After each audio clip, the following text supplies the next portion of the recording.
I'm going to talk about some of my discoveries around the world through my work. These are not discoveries of planets or new technologies or science. They're discoveries of people and the way people are and new leadership. This is Benki. Benki is a leader of the Ashaninka nation. His people live in Brazil and in Peru. Benki comes from a village so remote up in the Amazon that to get there, either you have to fly and land on water or go by canoe for several days. I met Benki 3 years ago in Sao Paulo when I'd brought him and other leaders from indigenous peoples to meet with me and leaders from around the world because we wanted to learn from each other. We wanted to share our stories with each other. The Ashaninka people are known throughout South America for their dignity, their spirit, and their resistance, starting with the Incas and continuing through the 19th century with the rubber tappers. Today's biggest threat to the Ashaninka people and to Benki comes from illegal logging, people who come into the beautiful forest and cut down ancient mahogany trees, float them down the river to world markets.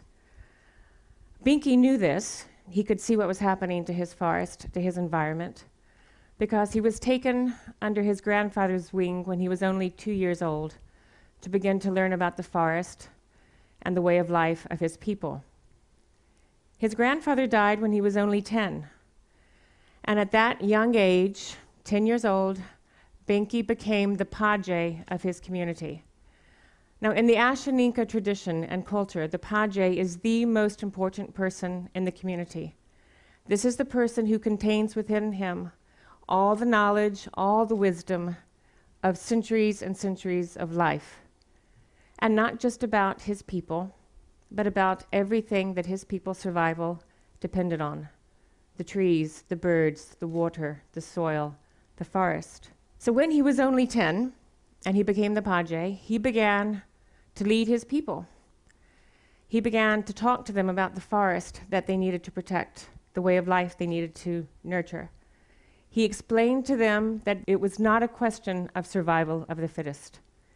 It was a question of understanding what they needed to survive and to protect that. 8 years later, when he was a young man of 18, Benki left the forest for the first time.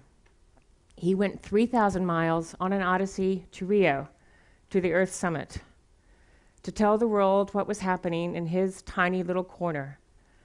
And he went because he hoped the world would listen. Some did, not everybody. But if you can imagine this young man with his headdress and his flowing robe, learning a new language, Portuguese, not to mention English, going to Rio, building a bridge to reach out to people he'd never met before, a pretty hostile world.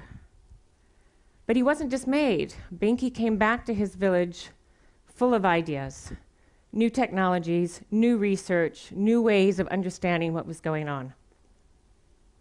Since that time, he's continued to work with his people, and not only the Ashaninka nation, but all the peoples of the Amazon and beyond. He's built schools to teach children to care for the forest.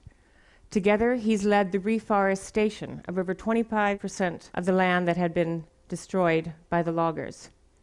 He's created a cooperative to help people diversify their livelihoods, and he's brought the internet and satellite technology to the forest, both so the people themselves could monitor the deforestation, but also so that they could speak from the forest to the rest of the world.